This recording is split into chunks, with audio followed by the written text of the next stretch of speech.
आज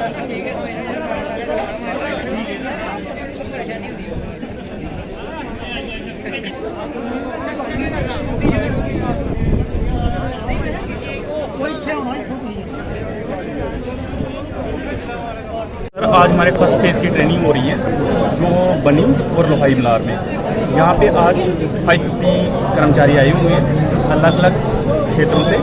ये एजुकेशन से भी हैं, तमाम क्षेत्रों से आए हुए हैं। तो ये इन्हें हम ट्रेनिंग दे रहे हैं कि डीडीसी और बाई इलेक्शन पंचायत की पोलिंग में क्या क्या करना है, क्या क्या नहीं करना है। तो हमने इनको ट्रेन किया हुआ है और 26 तारीख को हम इन्हें डिग्री कॉलेज कठुआ से मूव करेंगे और 27 को इन्हें उधर से रवाना करके करना है। और हाँ, एक बात, जहाँ पे बाई इलेक्शन हो रही है वहाँ पे 2 बैलेट बॉक्स यूज़ हो रहे हैं। एक बैलेट बॉक्स येलो कलर की स्लिप लगी होगी, वो सिर्फ डीडीसी के लिए हो रहा है, और एक बैलेट बॉक्स जो सिंपल होगा उसमें बाई इलेक्शन होगी।